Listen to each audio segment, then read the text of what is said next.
शांती. आज आहे 14/10/2023ची मुरली. आजचे महावाक्य आहे, गोड मुलांनो, आज्ञाधारक बना. बाबांची पहिली आज्ञा आहे, स्वतःला आत्मा समजून बाबांची आठवण करा. प्रश्न आहे, आत्मारूपी भांडे अशुद्ध का झाले आहे? त्याला शुद्ध बनविण्याचे साधन कोणते आहे? उत्तर आहे, व्यर्थ गोष्टी ऐकणे आणि ऐकविणे यामुळे आत्मारूपी भांडे अशुद्ध बनले आहे. याला शुद्ध बनविण्यासाठी पित्याचा आदेश आहे, hear no evil, see no evil. एका बाबांकडूनच ऐका, एका बाबांचीच आठवण करा, तर आत्मारूपी भांडे शुद्ध होईल. आत्मा आणि शरीर दोन्ही पावन बनतील. गीत आहे, जो पिया के साथ है. ओम शांती.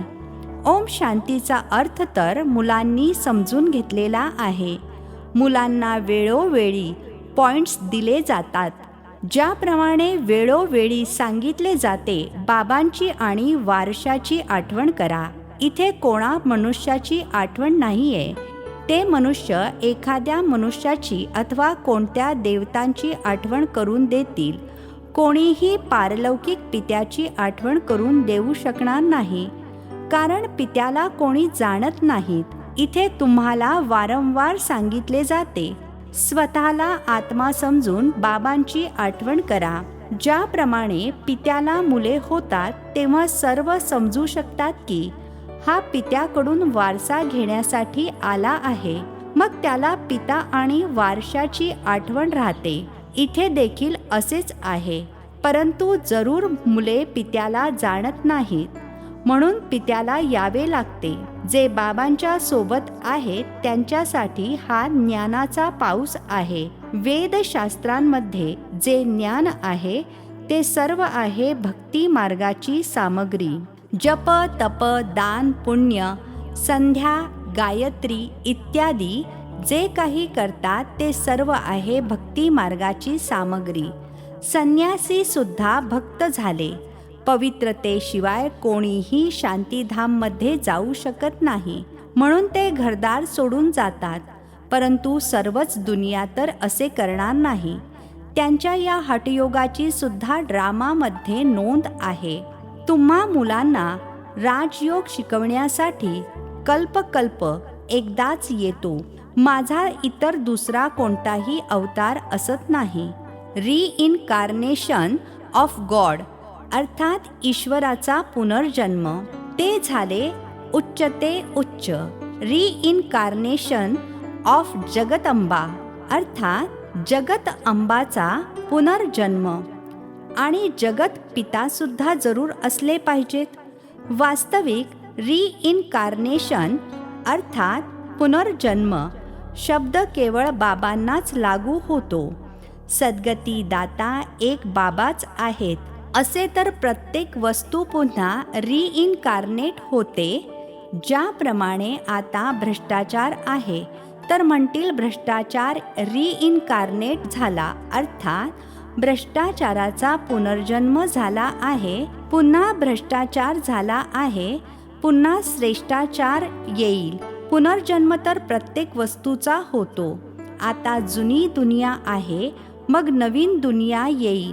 नवीन दुनिया आल्यानंतर म्हणणार पुन्हा जुनी दुनिया येणार आहे. या सर्व गोष्टी बाबा बसून समजावून सांगत आहेत. जेव्हा इथे बसता तर नेहमी असे समजा, मी आत्मा आहे. मला बाबांचा आदेश मिळाला आहे की माझी आठवण कर. मुलांव्यतिरिक्त इतर कोणालाही बाबांचा आदेश तर मिळू शकत नाही. मग मुलांमध्ये कोणी तर आज्ञाधारक असतात, तर कोणी आज्ञा न मानणारे सुद्धा असतात. बाबा म्हणतात, हे आत्म्यांनो, तुम्ही माझ्यासोबत बुद्धीचा योग लावा. बाबा आत्म्यांसोबत गोष्टी करतात. दुसरा कोणीही विद्वान, पंडित इत्यादी असे म्हणणार नाही की मी आत्म्यांसोबत बोलतो. ते तर आत्मा सो परमात्मा समजतात. ते चुकीचे आहे. तुम्ही मुले जाणता की शिवबाबा या शरीराद्वारे आम्हाला समजावून सांगत आहेत, बिना शरीराचे ॲक्ट तर होऊ शकत नाही. सर्वात प्रथम तर हा निश्चय पाहिजे. निश्चय असल्याशिवाय बुद्धीमध्ये तर काहीच बसणार नाही. पहिला निश्चय पाहिजे की आम्हा आत्म्यांचे पिता ते निराकार परमपिता परमात्मा आहेत आणि साकारमध्ये आहेत प्रजापिता ब्रह्मा. आपण आहोत ब्रह्मा कुमार कुमारी. सर्व आत्मे तर शिवची संतान आहेत, म्हणून शिवकुमार म्हणणार, कुमारी नाही. या सर्व गोष्टी धारण करायच्या आहेत. धारण तेव्हा होईल जेव्हा निरंतर आठवण करत राहाल. आठवण केल्यानेच बुद्धिरूपी भांडे शुद्ध होईल. व्यर्थ गोष्टी ऐकता ऐकता भांडे अशुद्ध झाले आहे, त्याला शुद्ध बनवायचे आहे. बाबांचा आदेश आहे, माझी आठवण करा तर तुमची बुद्धी पवित्र होईल. तुमच्या आत्म्यामध्ये खाद पडली आहे, आता पवित्र बनायचे आहे. संन्यासी म्हणतात आत्मा निर्लेप आहे. बाबा म्हणतात आत्म्यामध्येच खाद पडली आहे. श्रीकृष्णाची आत्मा आणि शरीर दोन्ही पवित्र आहेत. दोन्ही पवित्र केवळ सतयुगामध्येच असतात, इथे तर असू शकत नाहीत. तुम्ही आत्मे नंबरवार पवित्र बनत आहात, अजून पवित्र बनलेले नाही आहात. कोणीही पवित्र नाही आहे. सर्वजण पुरुषार्थ करत आहेत. अंतसमयी नंबरवार सर्वांचा रिझल्ट निघेल. बाबा येऊन सर्व आत्म्यांना आदेश देत आहेत की माझी आठवण करा, स्वतःला अशरीरी समजा, देही अभिमानी बना. मुख्य ही गोष्ट बाबांशिवाय कोणीही समजावून सांगू शकत नाही. अगोदर हा पूर्ण निश्चय असेल तर विजय प्राप्त कराल. निश्चय नसेल तर विजय प्राप्त करू शकणार नाही. निश्चय बुद्धी विजयंती, संशय बुद्धी विनशयंती. गीतेमध्ये काही शब्द खूप चांगले आहेत. याला म्हटले जाते पिठामध्ये मीठ. बाबा म्हणतात मी तुम्हाला सर्व वेदशास्त्रांचे सार समजावून सांगतो की यामध्ये काय काय आहे. ते सर्व आहेत भक्ती मार्गाचे रस्ते. याची सुद्धा ड्रामामध्ये नोंद आहे. असा प्रश्न पडू शकत नाही की हा भक्ती मार्ग बनवलाच का. हा तर अनादी पूर्व नियोजित ड्रामा आहे. तुम्ही देखील या ड्रामामध्ये बाबांकडून स्वर्गाचा मालक बनण्याचा वारसा अनेक वेळा घेतला आहे आणि घेत राहणार. कधीही अंत होऊ शकत नाही. हे चक्र अनादी फिरतच राहते.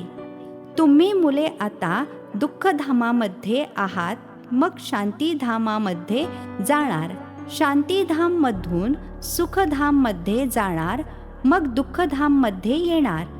हे अनादी चक्र चालतच राहते. सुखधाममधून दुःखधाममध्ये येण्यासाठी तुम्हा मुलांना 5000 वर्ष लागतात, ज्यामध्ये तुम्ही 84 जन्म घेता. केवळ तुम्ही मुले 84 जन्म घेता, सर्वच घेऊ शकत नाहीत. हे बेहदचे बाबा तुम्हाला डायरेक्ट समजावून सांगत आहेत. बाकीची मुले मग मुरली ऐकतील किंवा वाचतील किंवा टेप ऐकतील. टेपसुद्धा सर्वच ऐकू शकत नाही.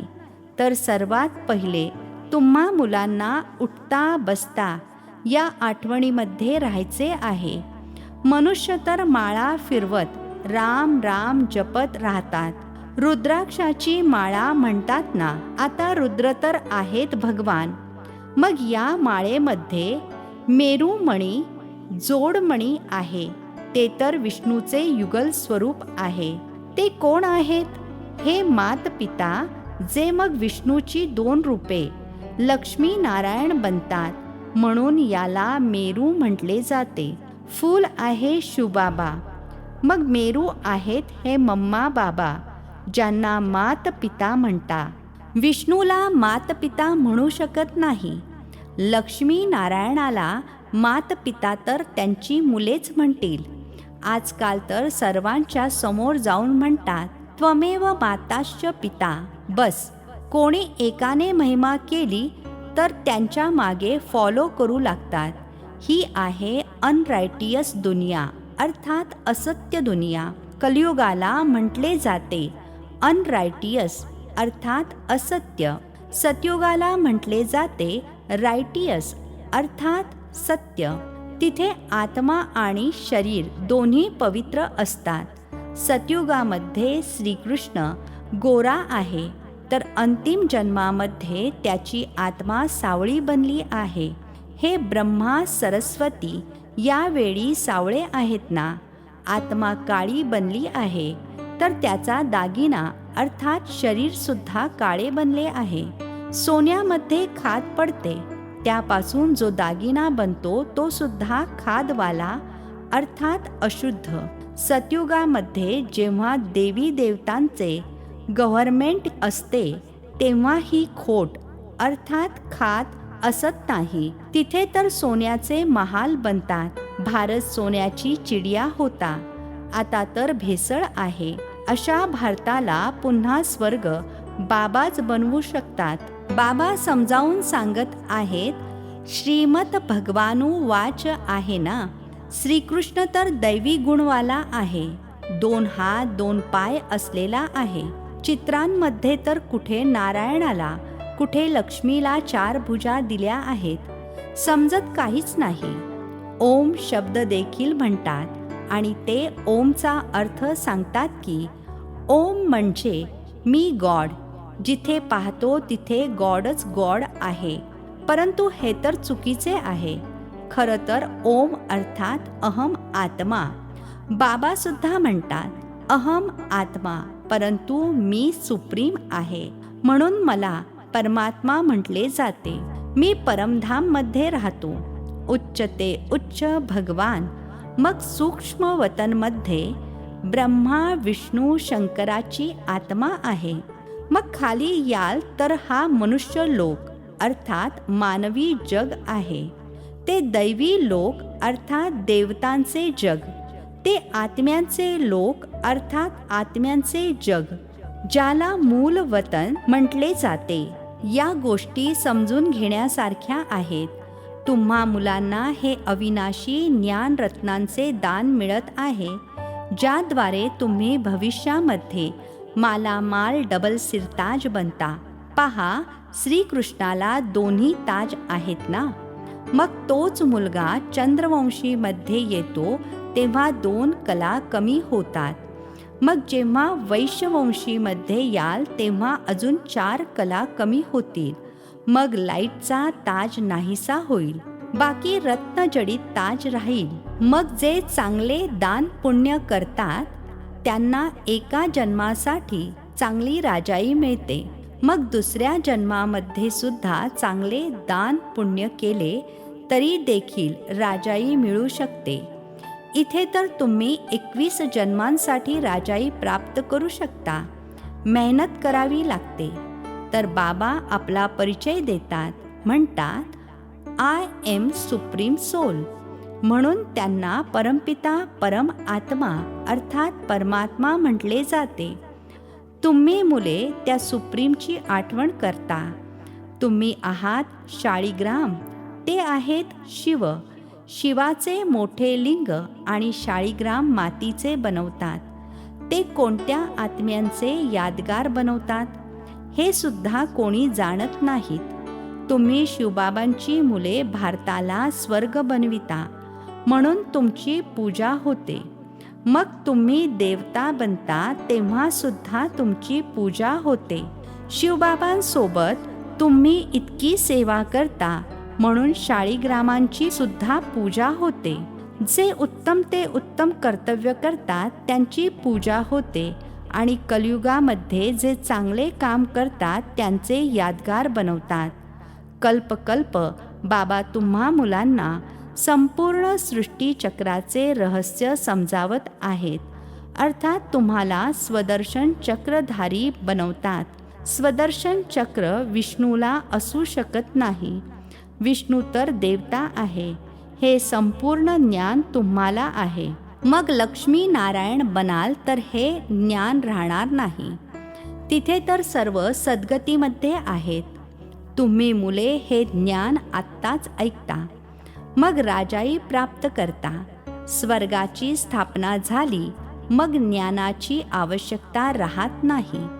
बाबाच येऊन आपला आणि रचनेचा पूर्ण परिचय देतात. संन्याशांनी मातांची निंदा केली आहे, परंतु बाबा येऊन मातांना उचलून धरतात, अर्थात जबाबदारी सोपवतात. बाबा हे देखील समजावून सांगत आहेत की हे संन्यासी नसते तर भारत काम चितेवर बसून एकदम खाक झाला असता.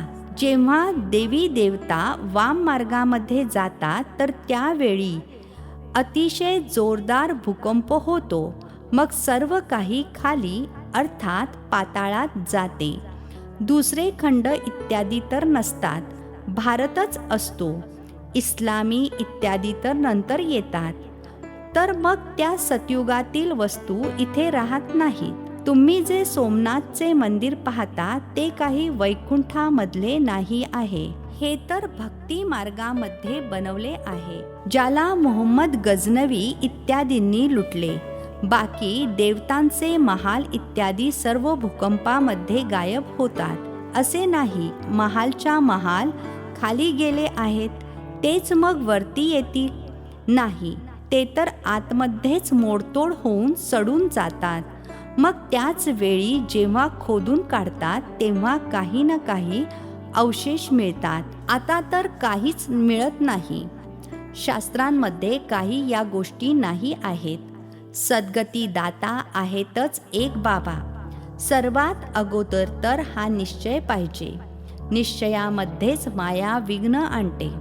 म्हणतात भगवान कसे येतील? अरे, शिवजयंती आहे तर जरूर आले असतील. बाबांनी समजावून सांगितले आहे की मी बेहदचा दिवस आणि बेहदची रात्र यांच्या संगमावर येतो. हे कोणीही जाणत नाहीत की मी कोणत्या समयी येतो. तुम्ही मुले जाणता. बाबांनीच हे ज्ञान दिले आहे आणि दिव्य दृष्टीद्वारे ही चित्रे इत्यादी बनवून घेतली आहेत. गीतेमध्ये सुद्धा कल्पवृक्षाचे काही वर्णन आहे. मुलांना म्हणतात मी आणि तुम्ही आता आहोत, कल्पापूर्वी सुद्धा होतो आणि पुन्हा कल्प कल्प भेटत राहणार. मी कल्प कल्प तुम्हाला हे ज्ञान देईन. ते चक्र अर्थात आवर्तन सुद्धा सिद्ध होते, परंतु हे तुमच्याशिवाय कोणीही समजू शकणार नाही. हे संपूर्ण सृष्टी चक्राचे चित्र आहे. जरूर कोणी बनवले आहे. बाबा सुद्धा आणि मुले सुद्धा यावर समजावून सांगतात. अच्छा, गोड गोड खूप वर्षांनंतर भेटलेल्या मुलांप्रती मात पिता बापदादांची प्रेमपूर्वक आठवण आणि सुप्रभात. आत्मिक पित्याचा आत्मिक मुलांना नमस्ते. आम्हा आत्मिक मुलांचाही आत्मिक पित्यांना नमस्ते. धारणेसाठी मुख्य सारांश आहे. पहिला पॉइंट आहे, प्रत्येक गोष्टीमध्ये विजयाचा आधार निश्चय आहे. त्यामुळे निश्चय बुद्धी जरूर बनायचे आहे. सद्गती दाता बाबांबद्दल कधीही संशय येऊ द्यायचा नाही. दुसरा पॉइंट आहे, बुद्धीला पवित्र अथवा शुद्ध बनविण्यासाठी अशरीरी बनण्याचा अभ्यास करायचा आहे. व्यर्थ गोष्टी ना ऐकायच्या आहेत न ऐकवायच्या आहेत. आजचे वरदान आहे, बेहदच्या स्मृती स्वरूपाद्वारे हदच्या गोष्टींना समाप्त करणारे अनुभवी मूर्त भव. बेहदच्या स्मृती स्वरूपाद्वारे हदच्या गोष्टींना समाप्त करणारे अनुभवी मूर्त भव. स्पष्टीकरण आहे, तुम्ही श्रेष्ठ आत्मे, डायरेक्ट बीज आणि मुख्य 2 पाने, त्रिमूर्तीच्या सोबत जवळचा संबंध असलेले बुंधा आहात. याच उच्च स्टेजवर स्थित रहा. बेहदचे स्मृतीस्वरूप बना, तर हदच्या व्यर्थ गोष्टी समाप्त होतील.